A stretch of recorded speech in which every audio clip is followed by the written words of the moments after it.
የአማራ ፋኖ ህዝባዊ ድርጅት በጎጃም የውጭ ጉዳይ ግንኙነትና የዲያስፖራ ጉዳዮች መምሪያ ካፕቴን ማስረሻ ሰጤ እንዲሁም የአማራ ፋኖ በወሎ ቤተ አማራ ጠቅላይ ግዛት እዝ ዋና የደህንነት ኃላፊ አርበኛ መስፍን ከፈለኝ እጃቸውን ለመንግስት የጸጥታ ኃይሎች መስጠታቸውን መረጃዎች አመላክተዋል። የአማራ ፋኖ ህዝባዊ ድርጅት ሁለቱንም ከፍተኛ የፋኖ አመራሮች ከስራ ኃላፊነታቸው ማገዱን ተከትሎ እጃቸውን ለመንግስት የጸጥታ ኃይል መስጠታቸውን የአፋድ ከፍተኛ አመራሮች መግለጫ አውጥተዋል። ሊታገዱ የቻሉበት ምክንያትም ከአገዛዙ መንግስት ጋር ግንኙነት በመፍጠርና ተልዕኮ በመቀበል የትግላችን እንቅስቃሴ በመገደብ የባንዳነት ሴራቸውን በማስረጃ በመጋለጡ ነው ተብሏል። ማስረጃው እንደተገኘም የት እንዳሉ ባይታወቅም የአገዛዙን ስርዓት በቅጽበት እንደተቀላቀሉ መረጃዎች እየወጡ እንደሚገኙ የአማራ ፋኖ ህዝባዊ ድርጅት ጎጃም ጠቅላይ ግዛት ስራ አስፈጻሚ ኢንጂነር አሸናፊ ባየና የፖለቲካ ዘርፍ ኃላፊ ረዳት ፕሮፌሰር አርበኛ ጌታ አስራደ በተደረገላቸው ቃለ መጠይቅ አስረድተዋል። ካፕቴን ማስረሻ ሰጤ ከዚህ በፊት በከፍተኛ የፋይናንስ ማባከን ተደጋጋሚ ማስጠንቀቂያ ተሰጥቶት እንደነበር ገልጸው ከዚህ እኩይ ተግባሩ ባለመታቀቡና ተጨማሪ ወንጀሎችን በመስራቱ ከአማራ ፋኖ ህዝባዊ ድርጅት መታገዱን ኢንጂነር አሸናፊ ባየ አክለው ገልጸዋል።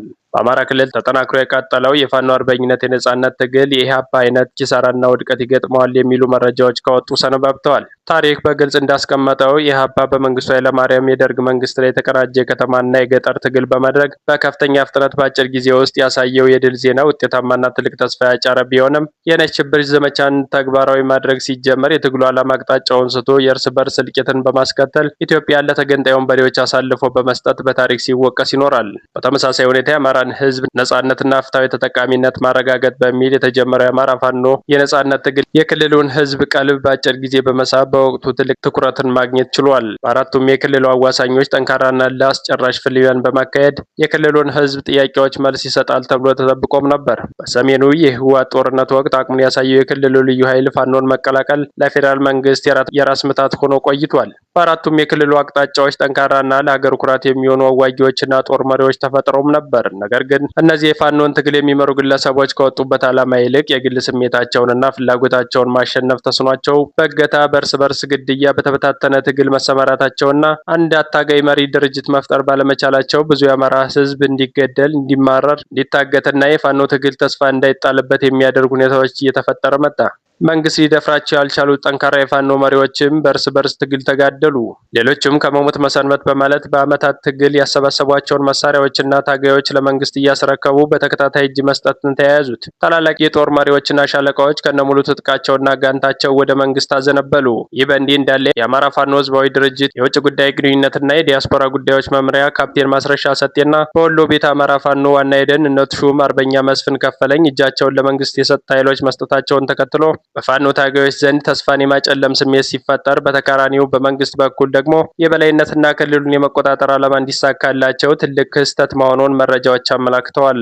የት ይደርሳል የተባለ ጥጃ ቄራ ተገኘ እንዲሉ በፋኖ መዋቅር ራሱን የአማራ ፋኖ ህዝባዊ ድርጅት በማለት የሚጠራው አደረጃጀት ትናንት ምሽት ባወጣው መግለጫ ማስረሻ ሰጤና መስፍን ከፈለኝን ከአመራርነት ማገዱን አሳውቆ ነበር። ካፕቴን ማስረሻ ሰጤ ከጀግኖች መንደር እነበላይ ዘለቀ ሀገር ጎጃም መርጦ ለማርያም ተወልዷል። ማስረሻ በዘመነ ወያኔ ለእስር እስከተዳረገበት እስከ ታህሳስ 2007 ዓ.ም ድረስ በኢትዮጵያ አየር ኃይል በድሬዳዋ አየር ኃይል ምድብ ስር ሲሰራ እንደነበርና ከነበረው የሀገር ፍቅር የተነሳ የኢህአዴግን አመራሮችን በብርቱ ይተች እንደነበር ይነገርለታል። ከዚህም በተጨማሪ በረራ አውሮፕላኑን ወደ ጎረቤት ሀገር በማስወጣትና በሽብር ወንጀል ተከሶ ቅሊንጦ ማረሚያ ቤት እንደቆየ ይታወቃል። ይህ የአማራ ፋኖ ትግል ሲጀመር አደረጃጀቱን ከመዋቅር ጀምሮ በከፍተኛ አመራርነት ሲያገለግል ከመቆየቱን ባሻገር በተናጠል ሲታገል ለነበረው ኃይል አንድነትና መጠናከር ከፍተኛ አስተዋጽኦ ማድረጉ ይታወሳል። በአማራ ክልል የተቀሰቀሰው ግጭት 3 ዓመት ሊሆነው ወራት ቀርተውታል። በግጭቱ በርካታ የክልሉ ነዋሪዎች ህይወታቸውንና ሀብት ንብረታቸውን አጥተዋል። ጉዳቱ በትውልዶች የመማር ማስተማር ሂደት ከፍተኛ ኪሳራ ማድረሱ ሲዘገብ መቆየቱ ይታወሳል።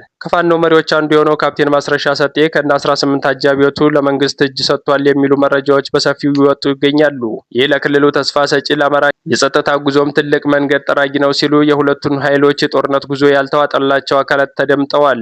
የካፕቴን ማስረሻ ሰጤ እጅ መስጠት ለሌሎች የፋኖ አመራሮችም እጅ እንዲሰጡ መንገድ የሚከፍት የፋኖ እንቅስቃሴና አመጻን ማክተሚያም የሚያበስር ክስተት ሊሆን እንደሚችል ተመላክቷል።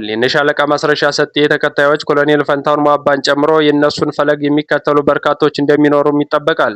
አሁን ላይ ብዙዎቹ የፋኖ ትግል የውንብድናና የጭካኔ የገንዘብ መሰብሰቢያ መሆኑን በመረዳት ብዙዎቹ ከትግሉ ራሳቸውን እያገለሉ ይገኛሉም ተብሏል። መንግስት የተጀመረውን ወታደራዊና ፖለቲካዊ መፍትሄዎች በአፋጣኝ በማጠናቀቅ የክልሉን ህዝብ ከዚህ የወንበዴነትና ሰቅጣጭ ሽብር ነጻ ማውጣቱን አጠናክሮ ሊቀጥል ይገባል የሚሉ አስተያየቶች ተበራክተዋል። ከትግሉ ያፈነገጡ የፋኖ አመራሮች ከመንግስት ኃይሎች ጋር በመሆን የፋኖን ተዋጊነት እያዳከሙ እንደሚገኙም ምንጮች አመላክተዋል።